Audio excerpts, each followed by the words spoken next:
Hello जय हिंद दोस्तों, मैं रणवीर सिंह स्वागत करता हूँ मैं फिर से आप सभी का आपके परिवार वाणी फॉर एग्ज़ाम में। तो दोस्तों हम लोग बात करने वाले हैं, ये केमिस्ट्री का आपका नेक्स्ट वीडियो है ना। तो ये टॉपिक जो है परमाणु द्रव्यमान एवं उसकी संरचना से संबंधित टॉपिक है और इसके कुछ क्वेश्चंस हम लोग कवर करेंगे, जिसमें से 50+ लगभग 60 के आसपास क्वेश्चंस होंगे और लगभग सारे क्वेश्चंस इससे संबंधित कवर हो जाएंगे। तो 2 पार्ट में इसको कंप्लीट किया जाएगा। ये पहला पार्ट है। वीडियो को शुरू करते हैं उससे पहले यदि आप चैनल पर नए हैं तो चैनल को सब्सक्राइब कर लें, साथ साथ नोटिफिकेशन बेल यानी कि घंटी को बजाना बिल्कुल ना भूलें। और ये सभी एग्ज़ाम के लिए महत्वपूर्ण रहेगा, है ना। रेलवे के लिए मान लीजिए ज़्यादा महत्वपूर्ण रहेगा, जिसमें आपकी ग्रुप डी की बात अगर हम कर ले तो छोटे बड़े एग्ज़ाम सबके लिए काफ़ी इम्पोर्टेंट है और काफ़ी कुछ चीज़ें आप सीखेंगे भी इसमें, क्योंकि सवाल मिलेंगे आपको इसमें देखने के लिए। तो पहले देखिए 45 ग्राम जल में ये तो वैल्यू दे रखा, नहीं भी देता तो भी आपको बताना पड़ता है कि प्राप्त ग्राम अणुओं की संख्या क्या है, यानी 1 ग्राम अणु में कितने संख्या इनकी है। तो इसके लिए फार्मूला हो जाता है कि कुल कितने ग्राम है, तो द्रव्यमान जो है वो बटे एक यौगिक का अणुभार निकालेंगे। अणुभार हाइड्रोजन का एटॉमिक नंबर 1 होता है ना, और ऑक्सीजन का 8 होता है। तो 8 दूनी 16 ये हो गया, 2 कम 2 ये हो गया, तो क्या हो जाएगा 18 हो गया, जोड़ दिया गया और 18 से इसको हम लोग भाग करेंगे। तो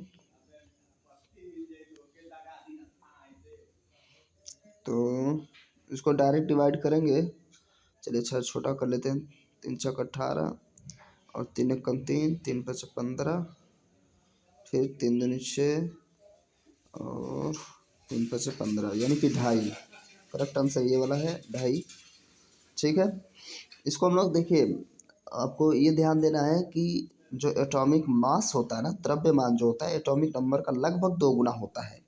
ठीक है, तो आप ऐसे देखिए, इसका 1 था तो मैंने 2 से गुणा करा लिया, इसका 8 था तो 2 से गुणा करा लिया, यहाँ दिया भी है एक्चुअल में, है ना। तो लगभग तकरीबन ऐसा होता है। देखा जाए तो इसमें 2 होता नहीं है।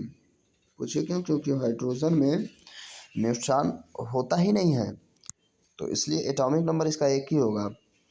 लेकिन जब लगभग की बात करेंगे, मान लीजिए आप 18 के बजाय 17 से भी भाग करते हैं तो तकरीबन उतना ही आएगा, और एग्जैक्ट इसका 16 होता है। और दशमलव में थोड़ा थोड़ा इंक्रीज होता रहता है, तो ये ध्यान देंगे। जो परमाणु भार होता है ना, वो प्रोटॉन और न्यूट्रॉन का योग होता है। हालांकि हाइड्रोजन में कोई न्यूट्रॉन नहीं होता है, तो इसलिए इस तरीके का आंसर आ जाएगा अगर 17 से भी आप भाग करने लगेंगे तो भी। लेकिन तो इतना आप समझ लीजिए, जो चीज़ें हैं मैंने बता दी आपको। गैस के 6.023 × 10⁻23 अणुओं से STP यानी कि मानक तापमान दाब का कौन सा आयतन घेरेगी, यानी कि मानक टेम्परेचर। तो इसमें क्या है, सामान्य ताप दाब पर इसका जो है, इसका डायरेक्ट आंसर आ जाएगा। आपको याद रखना पड़ेगा 22.4, सिर्फ 22.4, है ना, आवागाद्रो के रूल्स के अकॉर्डिंग। ये तो इसकी गैस की वैल्यू दे रखा है 6.023, समझ रहे हैं, 10⁻23, क्योंकि 1 मोल अणु का वैल्यू होता है ना, और 1 मोल का आयतन जो है इतना होता है। तो 1 मोल गैस की वैल्यू इतनी है और 1 ही मोल का आयतन का इतना लीटर होता है, तो बस इसको याद रखना है। ठीक है, किसी तत्व में परमाणु भार के कारण क्या होता है? परमाणु भार के कारण क्या होता है, देखिए अभी थोड़ी देर मैंने अभी पहले क्वेश्चन में ही शायद मैं बात कर रहा था कि जो परमाणु भार होता है वो न्यूट्रॉन और प्रोटॉन का योग होता है ना। देखिए यहाँ पे आ गया। तो ये सब चीज़ें देखिए कितना बेसिक क्वेश्चन है, कोई दिक्कत नहीं इसमें। इक्का दुक्का सवाल भी मिलेंगे। रेडियोधर्मिता की खोज किसने की?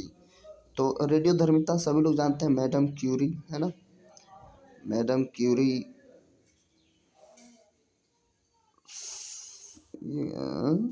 एक मिनट। रेडियोधर्मिता की खोज जो है हेनरी बेकुलर ने की थी। सॉरी, ये जो क्यूरी जी हैं उन्होंने, अरे वो क्या था, यूरेनियम वगैरह, हाँ वो ढूंढी थी। तो रेडियोधर्मिता हेनरी बेकुलर होंगे, ठीक है। बहुत जल्दबाजी में देखिए गलत कर दिया अभी मैं, तो फिलहाल आप ध्यान देंगे। ये गलतियां देखिए फटाफट वो करा लेगा, है ना। हेनरी बेकुलर यूरेनियम से ही इन्होंने भी रिलेट करके काम किया था, तो बेकुलर ही करेक्ट आंसर होगा। जल्दबाजी में गलती हो जाएगी और लगभग लगभग क्यूरी पे ही सभी लोग आने लगेंगे। सूर्य में नाभिकीय ईंधन है, तो सूर्य में नाभिकीय ईंधन जो है, देखिए अब यहाँ पे हाइड्रोजन और हीलियम दोनों का संलयन होता है, हमें पता है। तो हमें लगाना किसको होगा, क्योंकि हाइड्रोजन टू हीलियम होता है, तो हाइड्रोजन के पास बहुत पावर है, तो इसलिए क्या है, hydrogen is the correct answer हो जाएगा। आगे बढ़ते हैं। एक परमाणु हीलियम नहीं लगाएंगे, हाइड्रोजन लगाएंगे, ठीक है। एक परमाणु द्रव्यमान को व्यक्त किया जाता है, परमाणु द्रव्यमान को किसमें व्यक्त करते हैं हम लोग, तो जो परमाणु द्रव्यमान होता है ना, उसे हम AMU में दर्शाते हैं, यानी एटॉमिक मास यूनिट, ठीक है। ये वाला करेक्ट आंसर है, परमाणु द्रव्यमान एटॉमिक मास यूनिट। कैरेट वैरेट में नहीं, सोना नहीं है। न्यूट्रॉन वे कण हैं जिनमें होता है, न्यूट्रॉन आमतौर पे क्या होते हैं, देखिए ये एटम है, एटम के अंदर न्यूट्रॉन पाया जाता है, उसके बाद इधर प्रोटॉन होते हैं, है ना, इस तरीके के, और बाहरी कक्षा में इलेक्ट्रॉन होते हैं। तो हमें पता होना चाहिए, न्यूट्रॉन उदासीन होता है, प्रोटॉन पॉजिटिव होता है और इलेक्ट्रॉन नेगेटिव होता है ना। तो यहाँ पे क्वेश्चन है, न्यूट्रॉन वे कण हैं जिनमें होता है, तो कोई आवेश ही नहीं होता है, क्योंकि ये उदासीन होते हैं। क्लियर, चलिए आगे बढ़ते हैं। हाइड्रोजन बम किस सिद्धांत पर काम करता है, तो हाइड्रोजन बम भी किस पे काम करेगा, संलयन पर। तो एक चीज सोचने वाली बात है, संलयन दो जगह है, अनियंत्रित या नियंत्रित, ये थोड़ा सा आपको ध्यान देना है। तो यहाँ पे क्वेश्चन हो जाएगा, याद रख लीजिए, अनियंत्रित संलयन अभिक्रिया पर ही काम करता है। अगर नॉर्मल पूछ लेता तो संलयन अभिक्रिया आता, तो यहाँ पे नियंत्रित अनियंत्रित देके थोड़ा सा डीप बना दिया है क्वेश्चन को, समझ रहे हैं।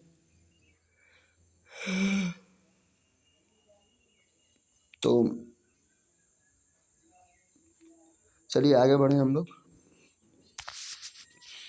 ये क्वेश्चन आपके लिए यहाँ ये दिया जा रहा है कि जो हाइड्रोजन बम के आविष्कारक हैं, जिन्होंने हाइड्रोजन बम बनाया, उनका नाम क्या है, ये आप लोग कमेंट करिएगा, ठीक। रासायनिक तत्व के अणु के संदर्भ में चुंबकीय क्वांटम संख्या का संबंध है। क्वांटम संख्याएं होती हैं, तो यहाँ पे देखिए रासायनिक तत्व के अणु के संदर्भ में चुंबकीय क्वांटम संख्या का संबंध किससे, अभिविन्यास से, आकृति से, चक्रण से, अमाप से। जो चुंबकीय वाला होता है ना, अभिविन्यासित होता है, SPDF करते जाते हैं ना, तो इलेक्ट्रॉनिक विन्यास निकालते हैं, वही है। भारी जल एक प्रकार का है, भारी जल जो है आमतौर पे मंदक का काम करता है, जिसे हम D2A कहते हैं, समझ रहे ना आप। तो D2A इसका फार्मूला होता है भारी जल मंदक। तो ये परमाणु संयंत्रों में इसका इस्तेमाल किया जाता है, यानी रोकने के लिए, बहुत तेज़ी से उसमें अभिक्रिया ना होने लगे, है ना। तो ये हाइड्रोजन का आमतौर पर समस्थानिक जो होता है उसका ये ड्यूटेरियम पर ही ये काम करता है, ठीक है। चलिए आगे बढ़े हम लोग। ऐसे परमाणुओं को जिनमें प्रोटॉनों की संख्या समान परंतु न्यूट्रॉनों की संख्या भिन्न भिन्न होती है। तो देखिए, जब प्रोटॉनों की संख्या समान हो तो हम उसे समस्थानिक कहेंगे। जब न्यूट्रॉनों की संख्या समान हो, यानी कि इन दोनों की संख्या, तो समभारिक कहते हैं। सॉरी, न्यूट्रॉनों की संख्या बराबर हो तो समन्यूट्रॉनिक कहेंगे, और परमाणु भार अलग अलग हो, परमाणु क्रमांक सही हो तो समस्थानिक कहते हैं, आइसोटोप कहते हैं। तो यही आइसोटोप वो है, क्योंकि इसमें जो साफ साफ बोला है प्रोटॉनों की संख्या समान है।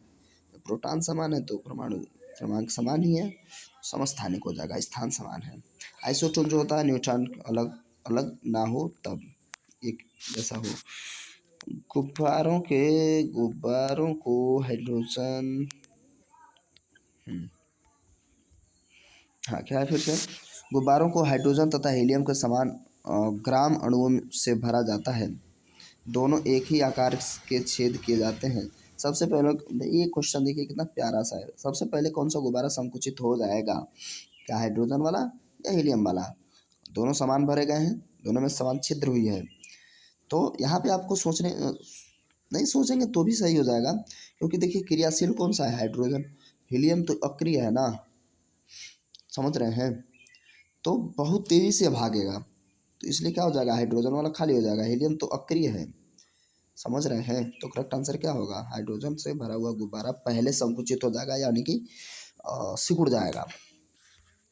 चलिए, परमाणु घड़ी निम्न में से किस संक्रमण यानी कि ट्रांजिशन पर आधारित होती है?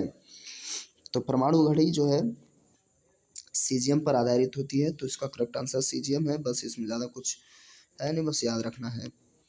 निम्न में से कौन सा कण अस्थायी है? अस्थायी ऐसा कण जो हो जो अस्थायी होता है, तो देखिए न्यूट्रॉन स्थायी होता है, प्रोटॉन भी स्थायी होता है, लेकिन इलेक्ट्रॉन बेचारा जो है ना ये अस्थायी होता है।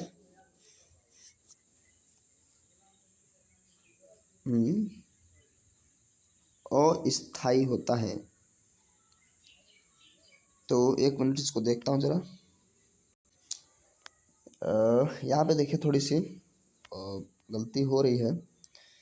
अस्थाई के बारे में मतलब इस तरीके का नहीं कि इलेक्ट्रॉन जो है बाहर है तो वो निकल जाएगा। तो अस्थायित्व का मतलब है जैसे न्यूट्रॉन जो होता है, ये न्यूट्रॉन इसका करेक्ट आंसर होगा। पहली बात तो ये याद रख लीजिए, ये अभी रॉन्ग था, है ना। इसमें इलेक्ट्रॉन और प्रोटॉन दोनों स्थायी होते हैं, न्यूट्रॉन जो है अस्थायी होगा। क्लियर? अभी मैं थोड़ी देर पहले गलत बता रहा था, तो उसको जो है आप ध्यान दीजिएगा, इससे क्या है आपको याद भी हो जाएगा। और इलेक्ट्रॉन अभिक्रिया की दर में भाग लेता है ना, आमतौर पे। और ये सबसे बाहरी कक्षा में होता है। सभी अभिक्रिया की दर में इलेक्ट्रिक का वहन करना हो, सब में इलेक्ट्रॉन ही जिम्मेदार होता है। और प्रोटॉन भी स्थायी होता है, लेकिन जो आपको याद रखना है, ज़बरदस्ती याद कर लीजिए जैसे भी करके, न्यूट्रॉन जो है अस्थायी है। और न्यूट्रॉन की खोज जो है जेम्स चैडविक ने करी थी, है ना। और ईंट पर नाच आप सुने होंगे, तो जे थॉमसन जो है इलेक्ट्रॉन की। और प्रोटॉन का जो है रदरफोर्ड आमतौर पे आता है, प्रिस्टले वगैरह थोड़ी सी इसमें, लेकिन रदरफोर्ड ही याद रखेंगे, कोई दिक्कत नहीं है। तो इसका क्या हो जाएगा, अस्थायी कण जो हो जाएगा न्यूट्रॉन होगा। बस इसको याद रखिए, आगे बढ़ते हैं हम लोग। थोड़ा सा इस पर समय इसलिए गंवाए हैं क्योंकि गलती कर रहे थे, उसके बाद अब वो आपको याद हो जाएगा। किसी तत्व की परमाणु संख्या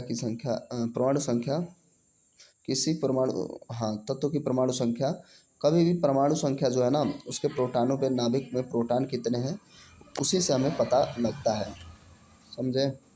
जो प्रोटॉनों की संख्या होती है, जितने प्रोटॉन होते हैं एक्चुअल में उतने इलेक्ट्रॉन भी होते हैं, अगर वह स्थायी है, मतलब उसे अब क्रिया नहीं करना है तो यहाँ पे जो है प्रोटॉनों की वजह से हम जितने प्रोटॉन होते हैं उतना परमाणु संख्या हम गिन लेते हैं कि उतना ही है।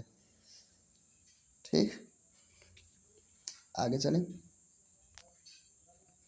किसी तत्व के परमाणु में 10 इलेक्ट्रॉन, 10 प्रोटॉन और 12 न्यूट्रॉन है, उस तत्व का परमाणु भार। देखिए परमाणु भार बोला है, मैंने पहले कहा था कि आपको प्रोटॉन 10 प्रोटॉन है और 12 न्यूट्रॉन है, जोड़ लीजिए 22 हो जाएगा, है ना। यहाँ समझने बात है कि इलेक्ट्रॉन नहीं जोड़ते हम, इलेक्ट्रॉन कम ज़्यादा हो सकता है, लेकिन यहाँ पे हमें मतलब है प्रोटॉन से, प्रोटॉन और न्यूट्रॉन को जोड़ते हैं। तो वो चाहता था कि अब 20 लगाए, और ये हम लोग पहले भी ये क्वेश्चन 2 बार हम लोगों ने रिपीट कर लिया। तो इसका करेक्ट आंसर क्या हो जाएगा, 22। निम्नांकित में से 20 न्यूट्रॉन 18 इलेक्ट्रॉन वाला कण कौन सा है? देखिए 20 न्यूट्रॉन है, और ध्यान से समझने वाली बात है, हमें ये समझना है कि जिसमें 20 न्यूट्रॉन होंगे, है ना, तो वो तो 20 ऐसे हो गया, और जिसमें 18 इलेक्ट्रॉन होंगे तो इलेक्ट्रॉन जितने उतने ही प्रोटॉन होंगे, तो जोड़ लिया जाएगा, जितने इलेक्ट्रॉन होंगे उतने ही प्रोटॉन होंगे। तो ऐसे 18 18 जो है प्रोटॉनों की संख्या यानी कि एटॉमिक नंबर, और 38 क्या हो जाएगा, एटॉमिक मास। समझ रहे हैं, तो आर्गन यही हो जाएगा। क्लियर। एक्चुअल में देखिए 18 दूनी 36 होता है, लेकिन थोड़ी बहुत बढ़ रहा है ना, प्लस इंक्रीज हो रहा है, तो लगभग दोगुना होता है। तो ये तरीका है, इस तरीके से आप इसको आराम से सॉल्व कर लेंगे। वह सबसे छोटा कण जिसमें उस तत्व के सभी गुण वर्तमान में होते हैं, तो उसे हम अणु कहते हैं। बस इसका करेक्ट आंसर ये हो जाएगा। अणु जो है किसी पदार्थ का सबसे छोटा कण होता है, और वह पूरे वस्तु की गुणधर्म को समेकित करके रखता है ना। और परमाणु जो है अलग हो जाते हैं, फिर वहाँ से कॉन्सेप्ट ही अलग हो जाता है।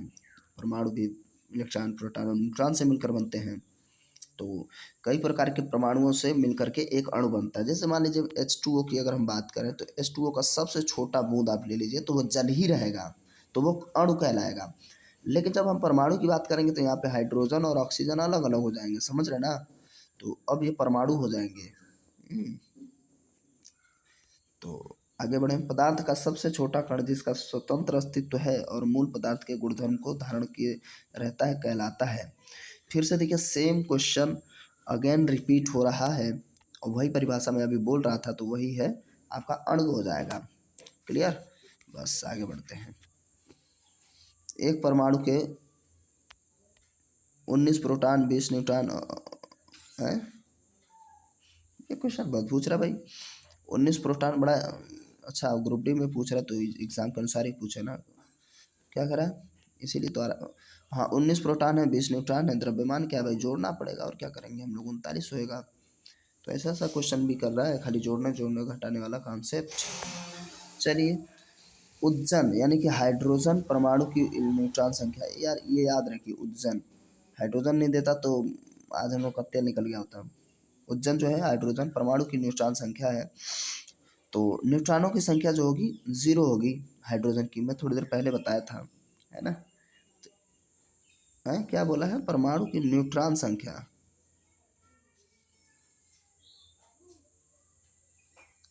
न्यूट्रॉन न्यूट्रॉन संख्या